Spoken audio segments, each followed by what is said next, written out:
Good afternoon, everyone, and a really warm welcome. My name is Patrina Casey, and I'm the Director of Health Policy, Prevention and Supervision here at the State Insurance Regulatory Authority.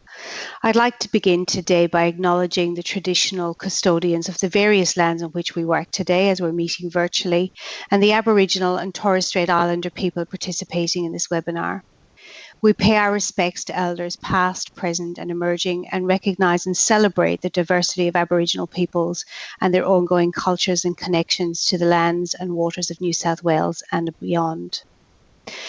As I said, I'm delighted to welcome you today to the Best Practice Opioids Management webinar, which is being presented by Professor Ian Cameron, who's the head of the John Walsh Centre for Rehabilitation Research. Opioids and their potential harms for people who are recovering from injury or an illness is an area of concern within the schemes and indeed more broadly in the healthcare sector. And this review has informed the Medication Management in New South Wales Personal Injury Schemes Better Practice Guide, which is also available on the SIRA website, and I encourage you to check that out. SIRA is committed to promoting best practice clinical, treatment and case management decision-making, ensuring participants in the New South Wales personal injury schemes receive the best possible health care. As many of you will be aware, we have a significant programme of work underway related to healthcare provision in the schemes, and ensuring the latest evidence is informing policy and decision-making is an important part of that healthcare review, so that we can ensure that every dollar that's spent is on quality care for injured participants. Today's webinar is the second instalment in the series showcasing the valuable research that SIRA has commissioned from the John Walsh Centre.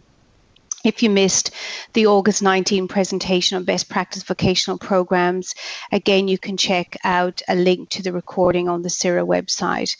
This series rounds out on October 21 with an overview of the findings into approaches for better pain management, another topic as a part of our research agenda.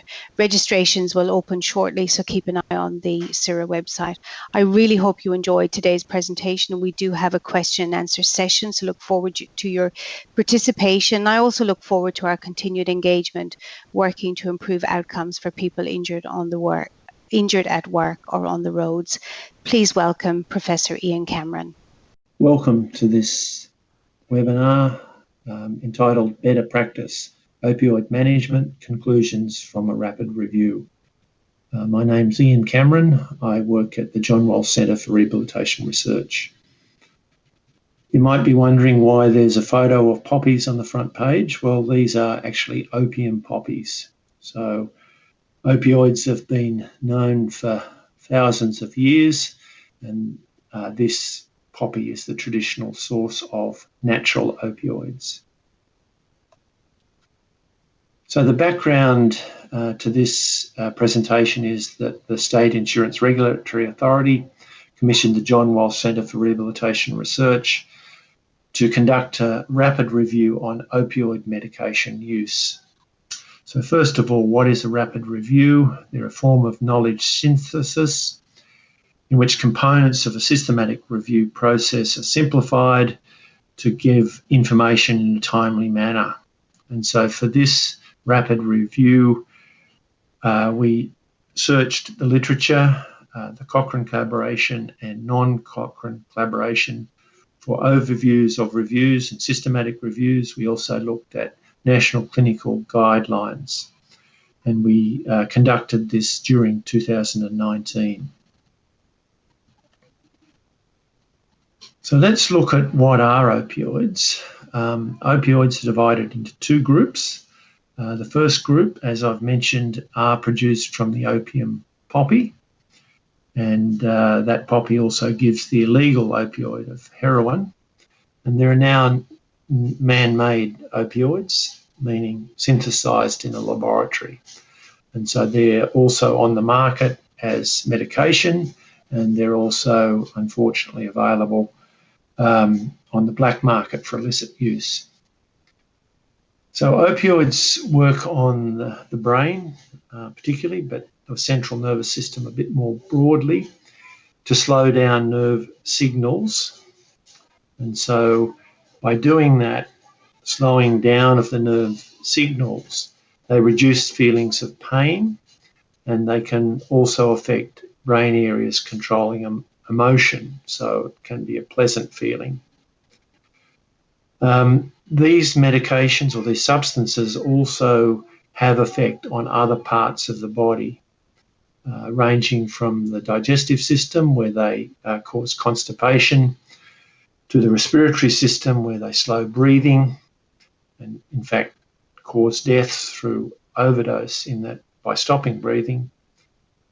Our body does produce natural opioids, though, as well, and they're called endorphins. They are produced particularly with exercise, but can also be important in other circumstances.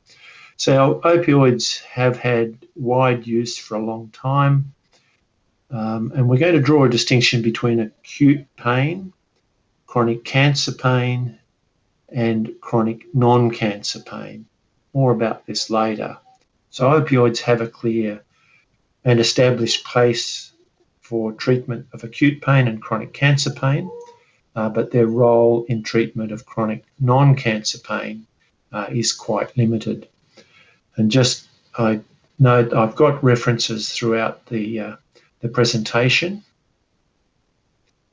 So we need to look at this concept of morphine equivalent dose. And the reason for that is that there are different types of opioids that are marketed, and they are listed in the panel on the right side of the slide. So just so that you know the names of what's available in Australia, there's codeine, hydromorphone, morphine, oxycodone, tapentadol, tramadol, methadone, buprenorphine, and fentanyl. And so these different opioids have different durations of action, but one particular opioid is not clearly more effective than others in terms of pain relief. And so when working out how much morphine or how much opioid a person is taking, we work out the oral morphine equivalent daily dose. And so just now on the panel again, I've given the example of oxycodone, someone taking 40 milligrams a day of oxycodone, that's equivalent to 60 milligrams a day oral morphine equivalent dose.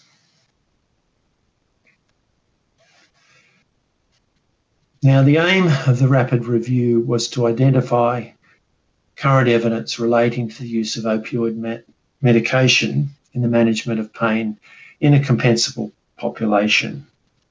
And there were 4 review questions.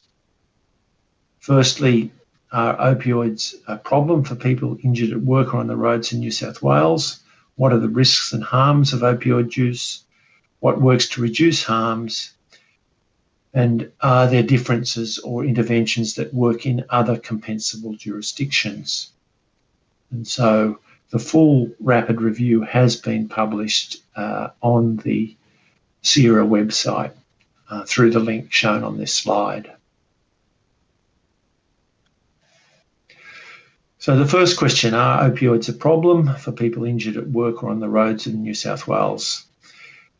So we would say yes, based on data from elsewhere. We've got evidence from Victoria, which particularly highlighted the widespread use of opioids in the general population. And there's North American data showing extensive opioid use by workers, and Australian data shows that opioid use in the general population is common. So somewhere around 15% of Australians take opioids. In terms of the evidence, there is evidence that opioids are effective in acute pain. There's also evidence that opioids are largely ineffective in chronic non-cancer pain. There's some controversy there. There is evidence of significant harms associated with use of opioids in chronic non-cancer pain, and their abuse of the opioids, addiction, and for some people, death. The Australian government quotes about 3 people a day die in Australia due to opioids. And there's evidence that the higher the risk, the greater risk of harm. But since the rapid review has been done, we have analysed some New South Wales road traffic injury data, and I'll just share that with you in the next two slides. No, sorry, I'll share that with you at a subsequent slide. So we're just going to look at some general things about pain first. And so the key international organisation with reference to pain is the International Association for the Study of Pain. Their definition of pain as an unpleasant sensory and emotional experience associated with or resembling that associated with actual or potential tissue damage has been around a long time, 20 years or so. It's been recently amplified to emphasise that pain is a biopsychosocial experience. So it's not just the stimulus to your body, it's how you perceive it based on your circumstances and your background. And the other important conceptual terminology is that chronic pain is pain that lasts or recurs for more than 3 months. And chronic pain can be subclassified into a number of different categories. For our topic today, the most important categories are musculoskeletal, neuropathic, and post-traumatic. And we just do need to look at the situation about chronic pain in Australia generally. About 20% of women and 17% of men report chronic pain. And then a subset say that the pain interferes with their daily living. And then the other important finding from this well-conducted prevalent study of chronic pain in Australia from Fiona Blythe and colleagues was that chronic pain is strongly associated with social disadvantage. It's not equally distributed across the population. Now, this slide addresses why is there a difference between chronic non-cancer pain and chronic cancer pain.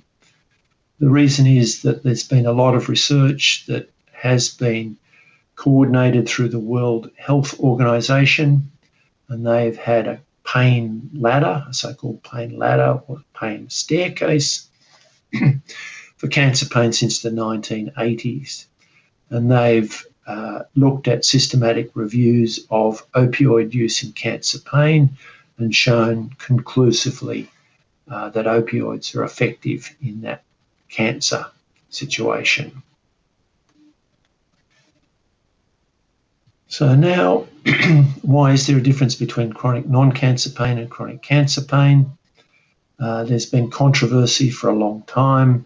There's an acceptance that opioids are often needed in acute pain, and in Australian society, severe pains associated with trauma or after surgery, and opioids in acute pain are effective, but the research is not there to show that opioids are effective in chronic non-cancer pain. And there is evidence that opioids cause major harms with long-term use, and in the current Australian government program, there's a screenshot from that on this slide, that's expressing concerns at more than 2 weeks use of opioids. And so the government program's directed to consumers, but also to medical practitioners and other health practitioners. So now we get on to the other findings. These are from a study called the FISH study, Factors Influencing Social and Health Outcomes After Motor Vehicle Crashes. So in this study, we looked at recovery from motor vehicle crashes in 2,000 people. And the strength of this study is that through linkage with Medicare and pharmaceutical benefit scheme data, we could see what was the situation with opioid use, in fact, before the motor vehicle crash. So the 3 bars to the left of this chart show that opioid use is somewhere around 15 to 18%, and the different bars denote, firstly, the dark orange is people who made a compulsory third-party insurance claim. The second bar is they didn't make a compulsory third-party insurance claim. And the third bar, just for pre, is the general population. So you can see there's no big difference between the groups and the general population before their motor vehicle crash. What is interesting is when you look after the motor vehicle crash, that if you make a compulsory third-party insurance claim, more than 50% of people are using opioids or are prescribed opioids. Whereas if you didn't make the claim, only 30%. So that's a big difference. We've done further analyses, which I'm going to present in the next slide, to give some insights into why this difference might be there. But you can see from this chart that there is a high use of opioids after motor vehicle crashes, much greater than prior.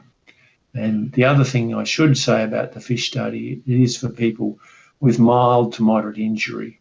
There will be people in the FISH, or there are people in the FISH study who have had broken bones and significant injuries. So what's of concern is then when we look from 3 to 12 months, so that's we're into the chronic phase there, and then to the 12 to 24 months phase, that there's still, for people who've made compulsory third-party insurance claim, a much higher use of opioid medications than the general population, and for people who didn't make a claim. So you can see after 3 months, people who didn't claim, their use of opioids dropped down to fairly much as it was before the accident. So we looked in more detail about why this might be so, and the next slide summarises that. And I realised that this is a complicated slide, and so I'll take you through it. So these are predictors of use of opioids, and an adjusted model is a way, statistically, of looking at the different factors behind what might be explaining the opioid use. And so the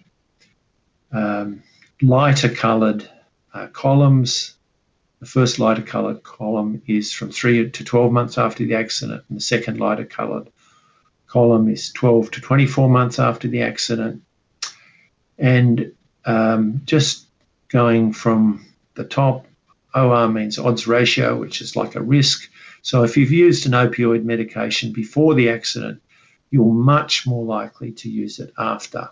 And this is confirming what was found in the Victorian study. And so if we look at the 3 to 12 months after the accident, if you used an opioid before the accident, you're almost 5 times more likely to use it after the accident. So below that, we've got baseline pain severity. So here it's showing that if you report higher pain, you're more likely to be prescribed opioids. And so that's not unsurprising. But then the final row of the graph shows that if you make a CTP claim, even allowing for use of opioids before and baseline pain severity, you're more likely, or 2.3 times more likely to be prescribed an opioid. And so this finding does show that if you have made a claim, that you're significantly more likely to be prescribed opioids over and above a number of factors. And further analysis does suggest that people who make a claim are more psychologically distressed, and that psychological distress does appear to be contributing to this higher use of opioids. So if we move on to question 2, what are the risks, meaning the harms of opioid use? Increased opioids use means an increase in morbidity, illness and mortality, and that potential for harm starts building up after 2 weeks or so. I mentioned that opioids have effects on many body systems, and so people get side effects, and the risk is particularly around respiratory depression. This is the risk for death. This means slowing the breathing and eventually stopping the breathing. But research has also uncovered this additional area of concern. Technical term is opioid-induced hyperalgesia, meaning that if you use opioids for a long time, the opioids in themselves may amplify the pain that you experience. And so then you can see you'll get into a vicious circle of more pain, higher opioids, and dose escalation, which is a major problem. And so the guidelines suggest that there is no indication for continuing opioid use unless there's an objective reduction in disability and pain. And so that, as I said, needs to be measured objectively. So I'll introduce you to some questionnaires that allows you to judge that. So question 3, what works to reduce harms in a compensable setting? So if we look across the boxes, this is a synthesis of work that's been done internationally. And so the first area is to enhance surveillance and use of data to try and point to where opioid harms are occurring or can potentially occur. The second one is to take an educational approach to increase end user awareness about opioid misuse. Diversion meaning opioids going to people for whom they're not prescribed, and how to prevent overdoses. Third area is to increase healthcare provider knowledge and explicitly to educate patients about opioid use and the appropriate use of opioids in chronic pain. And the Australian government is doing that in a big way at the moment through the MPS Medicine Wise program, and there are also some very good state-based pain resources. And so part of the pain management approach is to increase awareness about non-pharmacological interventions for managing pain. Question 4, are there differences or interventions that work in other compensable jurisdictions? North America, there are some studies showing system-based and local approaches work. These are around generally reducing opioid prescribing, either through use of guidelines or direct feedback to prescribers. The Australian government, as part of its program, has taken action. So what it's done in the current program is, that's now been implemented, is that there are smaller pack size for opioids, so that people who do need them short term, there won't be unused medications lying around that can be used inappropriately. The number of repeats or increases in doses that can be supplied is being restricted. There are clinical criteria that now have to be met before opioids can be prescribed. And then also there's this issue of essentially peer confirmation that prolonged opioid use is required. So I do work as a clinician, and an increasing reason for referral to the clinic where I work, one of the clinics where I work, is that the person is using opioids for a long period, and can that be justified? If we look at what's happened in New South Wales, there are now quite strict regulations about prescribing medication, long-term opioid medication. Firstly, if the person meets this definition of a drug-dependent person, explicit authority approval is required. The approval is also required for certain high-risk opioid medications. And then also there are limits on suggested use of opioids for both chronic non-cancer pain and for cancer pain. So the prescriber, usually a general practitioner, if the person is being prescribed more than 40 milligrams per day oral morphine equivalent, there is likely to be a request for review of that person with reference to suitability for a pain management program to reduce the opioids to below 40 milligram oral morphine equivalent dose per day. As part of the NPS Medicine Wise program, there are other activities. So the general practitioner can have an educational visit from a peer. There's a lot of prescriber information. There's the ability to audit your prescribing, and there are a range of patient-related resources available. So just some of the tools that can be used. This is an opioid risk tool. It is validated. Can be self-completed. So I think it depends on your setting whether it's you get the patient to self-complete or you take the person through it. You'll see a score of greater than 7 suggests this is the terminology in the tool, high risk of opioid abuse. And you'll see that's driven by multiple factors. The highest ranked factors, which you may find hard to see there, are a personal history of substance abuse, followed by a family history of substance abuse.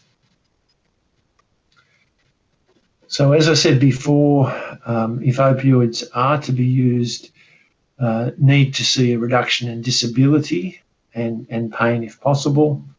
And so we've got disability rating scales. So there's the Neck Disability Index, the Oswestry Low Back Pain Disability Questionnaire. Both have been used for decades. And then also measuring pain in a standardised way. So there's a visual analogue pain scale, which is a scale, a line 10 millimetres long from 0, no pain, to at the other end of the line, 10, worst pain imaginable, and the person uses a pen to mark on that scale their current pain experience, or it can be their pain experience, say, over the last 24 hours. And so we do need to measure and record because we do need to see an objective benefit if opioids are being prescribed. So I did want to introduce some case studies. These are based on real people, but they are anonymised. And just to take you through this, so this is firstly on the left, Trevor, age 65, had a spinal cord injury at work 10 years ago with an incomplete spinal cord injury, but with persisting neck pain. He's taking 60 milligrams a day, morphine equivalent dose. So that's definitely in the area of concern. On initial assessment, there do appear to be complex issues, and so the assessment was over several sessions, and further information was obtained with Trevor's agreement, and it did turn out there was a history of alcohol misuse and also possible brain injury. So just this sort of story, at least to me, suggests that this is going to be a complex pain management program for Trevor, and so it's likely to be interdisciplinarily coordinated and take a long time.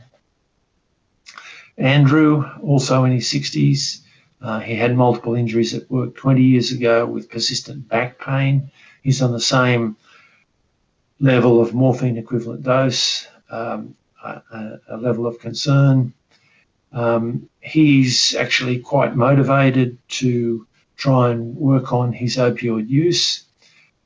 He's quite responsive to an educational approach based on broadly a counselling approach, also reading information. He's quite open to other techniques, particularly in increasing physical activity. So for him, it could be established reasonably quickly, a contract for a slow dose reduction of his opioids. And so a rough idea would be about 10% of his dose per month. So you can see, do the calculation, that it's going to take him about 6 months, hopefully, to get off his opioids. And just when thinking about these clinical programs, remember the social determinants of health. And so these are the conditions into which people are born and live. And so depending on your local environment, pain management with reduction of opioid use might be considerably easier for some people than others.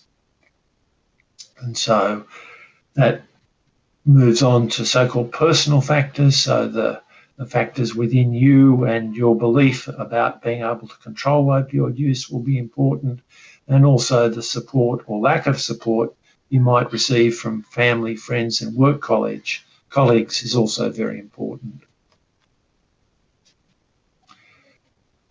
And so just coming back towards the summary, we're getting closer to the end. The review found that there was an increasing recognition broadly of opioid use and misuse, and that was particularly being driven by population health impacts. So looking at the big picture in terms of opioid use in Australia and in other countries for that matter. And then also prescribing information shows that there has been a big increase in opioid use for chronic non-cancer pain over the last 10 years.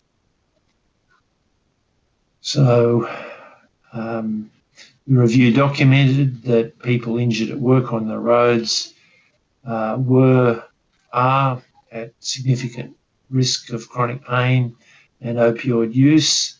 And then there's the lack of evidence of efficacy that's important, as well as the significant adverse effects when opioids are used for chronic non-cancer pain.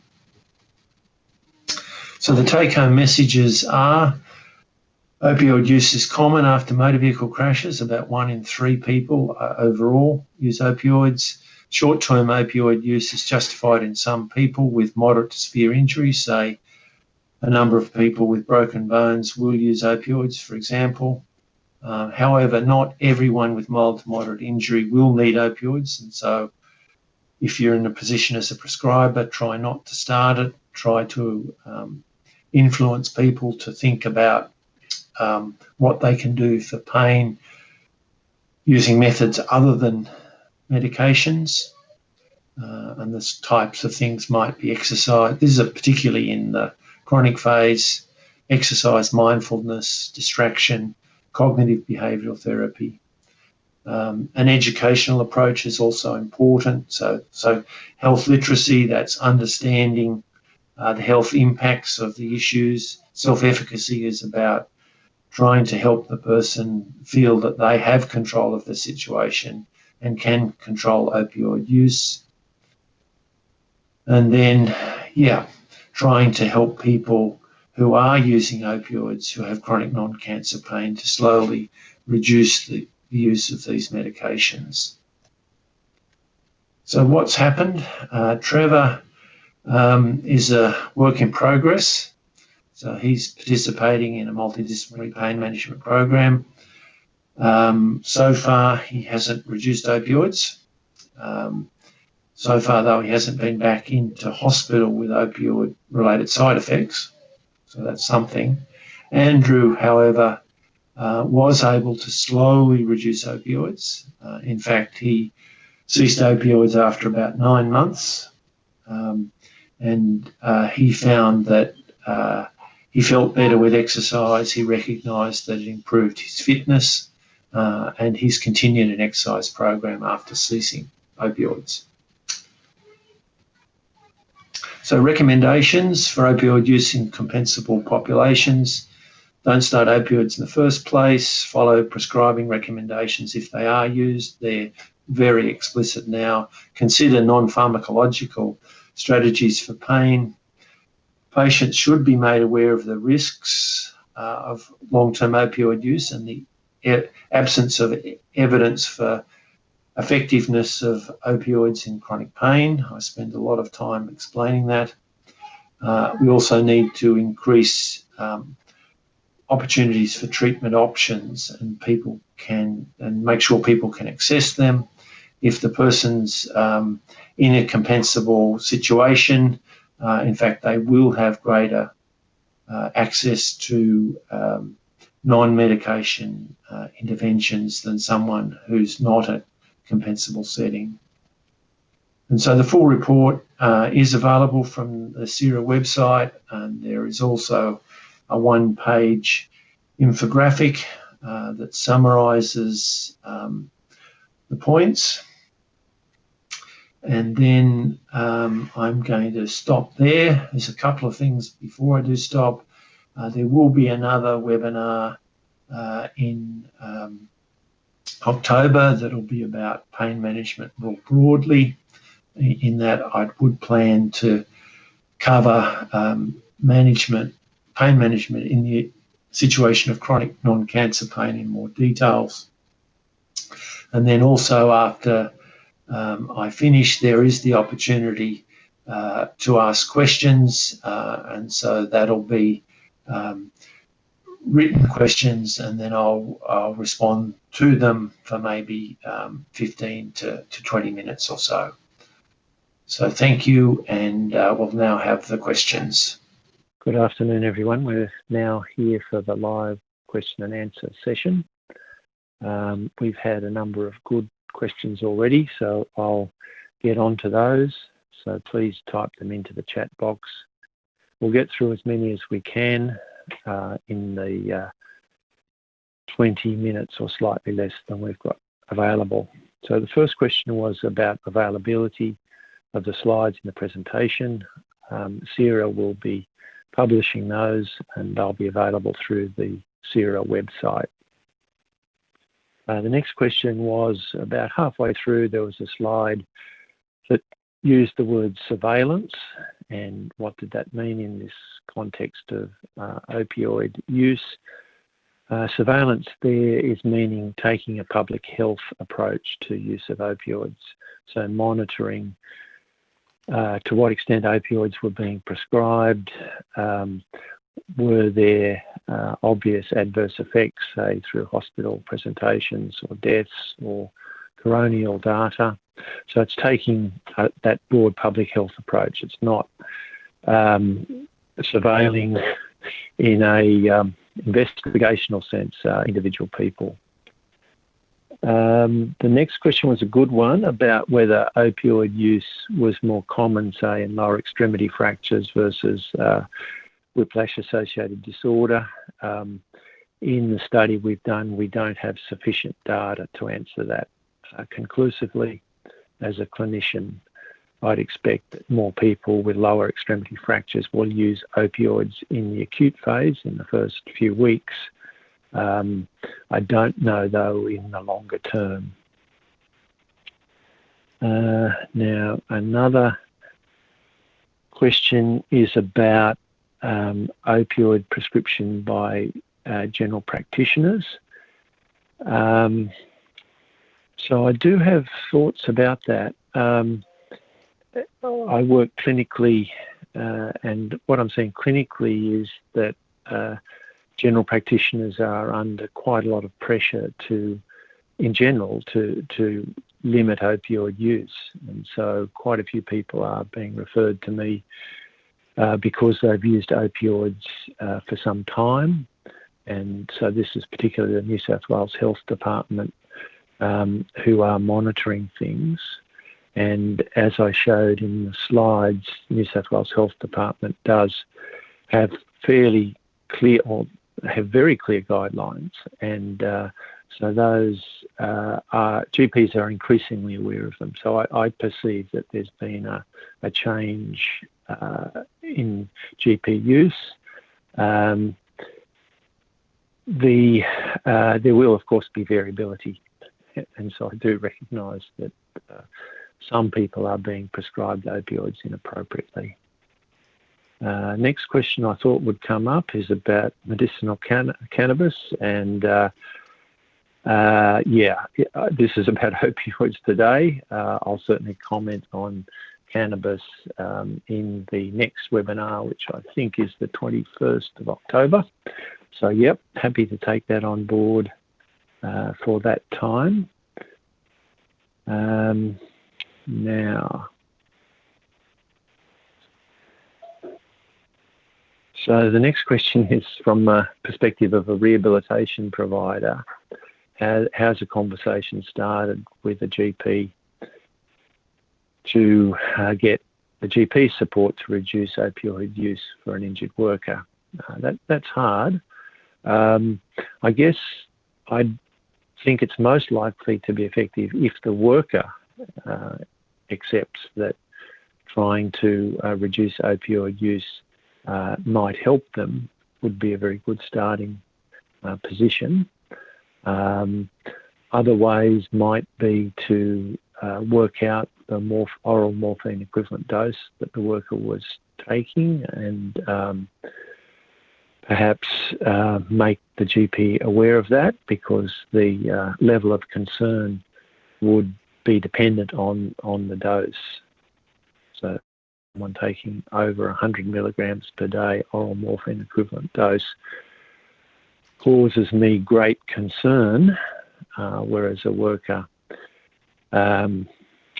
with an oral morphine equivalent dose, say of 30 milligrams a day, severe injuries, trend towards improvement, I'm probably more likely to suggest that opioids continue at only a slightly lower dose, as long as there are clear goals in terms of increasing activity and reducing disability. Sorry, I'm just coping with these questions.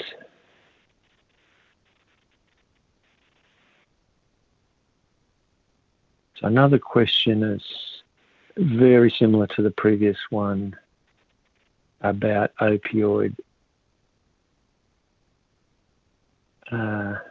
Okay, yeah, it's essentially the same question, but this question correctly points out that there'd be alternatives to opioids that could be brought into the conversation with the GP, and so that's a very good suggestion. So if there were positive suggestions about an alternative approach, which if used might help, that would be a good way to structure the conversation. Next question is, what can CTP insurers do if a GP is prescribing opioid, or it's implying over-prescribing opioids? I think that's quite hard, actually. So I think it would have to somehow come through an intermediary. I'm not sure whether this question is suggesting that the CTP insurer is funding the opioids. That's, in my experience, not normally the case, that opioids are usually prescribed through the pharmaceutical benefit scheme. So I think it's a hard one directly from the insurer. Next one is about claims managers influencing prescription of non-opioid pain relief in the early stage of claim. So I think meaning looking for alternatives for opioids. Again, would probably come back to the sort of issues that raised in the talk and in the previous question. So there are alternatives, for example, educational approaches, trying to help build self-efficacy, meaning the person's belief that they can control the pain, possibly trying to reduce pain through gradually increasing exercise or psychological techniques, or if there are severe issues, cognitive behavioural therapy. The other things are, of course, that there are other pain-relieving medications, and for musculoskeletal pain, non-steroidal anti-inflammatory medications are quite effective. And that ties in with the next question, which is what are some of the alternatives to opioids following an operation? So there can be, non-steroidal anti-inflammatory medications are used in the post-operative field. Sometimes there are other alternatives, such as the anaesthetics that are used in the operation. There might be, say, an epidural, which will then stay around for a reasonable time. There could be nerve blocks, perhaps, but some other medications are available, but I certainly don't want to be construed that I'm suggesting that people don't have opioids after major surgery. That in that setting, and in the emergency setting after at the scene after major injury or in hospital, opioids are appropriate. And then also I hope that everyone's realised that opioids have a clear place in chronic cancer-related pain. And so I guess it's rare in the injury field for someone also to have cancer, but to keep that in mind. Next question is educational material for prescribers and users of opioids relatively available? Yep, and so I've got links to that in the presentation. So that's the Australian government program that I've mentioned. The broad category is NPS, National Prescribing Service, Medicine-Wise program, and they have quite a lot of educational materials available, both for patients and health professionals. Questions are going well. Digestive effects of long-term opioid use. So all opioids cause constipation, and they can interfere with bile production as well. But the particular effect of opioids is constipation.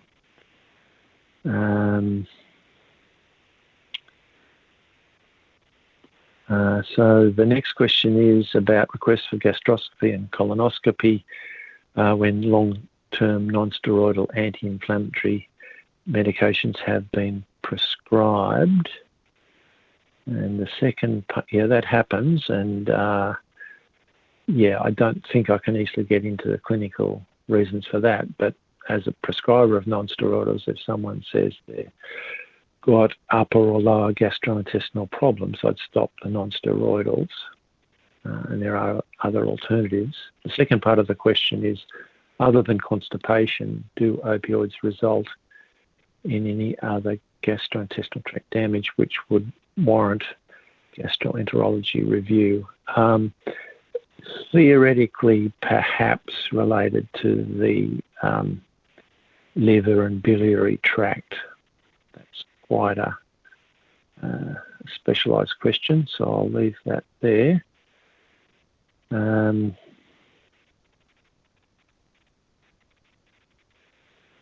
next question's detailed, so I'll see how I go. So the first part of the question is about people who have injuries and feel psychologically distressed related to the claim and things around that. And the data that we have from the study we've done suggests that they're more likely to take opioids in that situation. So the second part of the question is essentially about psychological factors related to opioid use in the long term. I think the answer to that is yes. And so those psychological factors may be partly pre-injury, or they may be part of what happens to the person after injury. So that was the last part of the question. So a number of people will have a predisposition for a greater psychological reaction after injury. So that's certainly something to be aware of. Now, how is the message being communicated to GPs? Okay, so there's a lot of educational material going to general practitioners, a lot, and that's both from the Australian government and the New South Wales government. The issue for people with workers' compensation claims and compulsory third-party insurance claims is that if you're an average GP, the number of patients you have with workers' comp or CTP claims is not that many. And so, as far as I'm aware, there are not specific messages related to workers' compensation or CTP. They're general messages to GPs about opioid use. And to be honest, if you're a GP, it's very hard not to be aware of those at the moment. They're very widespread messages. And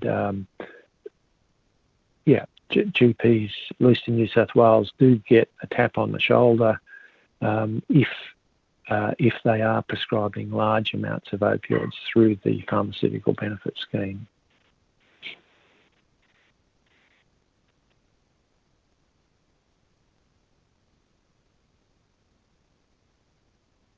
Sorry, these questions are just working through them.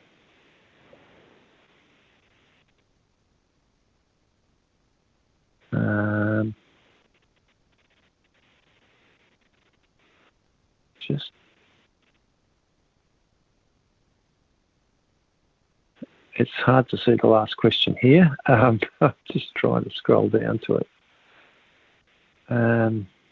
So the next one is the use of opioids a safety concern for people trying to return to work or to return to driving? Yes, potentially it is. Opioids are psychotropic medications, meaning they affect the brain. And so opioid use does need to be considered in the context of work and driving. So the answer is yes. So next question. So I may be out of order now. The next one is use of opioids in people with painful osteoarthritis with sleep disturbance. I personally would be trying to use other things before opioids in arthritis with sleep difficulties. So I'd be thinking about sleep hygiene methods and alternatives if possible. Now, next question's about the report and how it could be used by SIRA to prioritise workers with pain in the New South Wales compensation system and improve decision-making delays. So, yeah, and so there are delays in the system. I think the question raised is one, though, that, I think it is being considered by SIRA about ensuring timely treatment. And so I can't comment in more detail because I don't know the specifics of what SIRA is doing.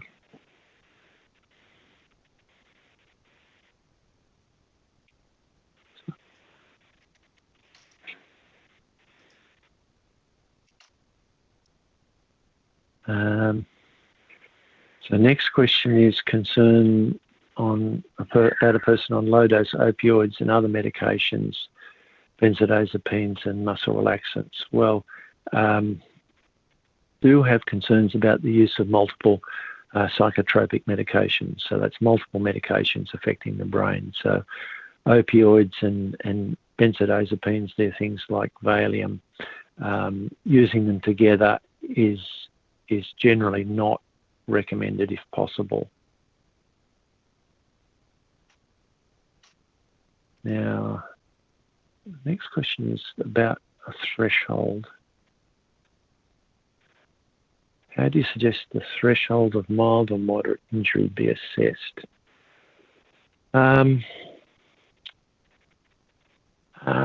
Okay, that's a hard question. Injury severity is measured by standard scales, and so in the health system there's an injury severity score that can be generated, and that's used quite a lot by trauma services, and so that's a way of defining mild to moderate injury. Another way of determining a threshold to mild to moderate injury is how long the person after injury is in hospital. That is quite a good indicator.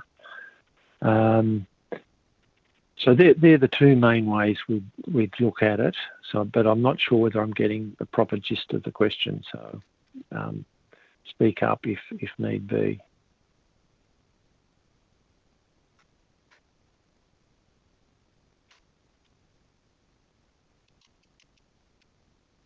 So, and I think a follow-up question from before, in relation to return to work and driving, does opioid use exclude return to work or driving? No, it's an individual decision that needs to be assessed in the context of the particular person. People taking opioids certainly can drive and they can work, but that needs to be individually assessed. So we're pretty much at time, so I'm going to stop there. I'm happy to respond to emailed questions, and I hope you've enjoyed this opioid presentation. In the next presentation in October, I will address pain management more broadly. So thank you very much.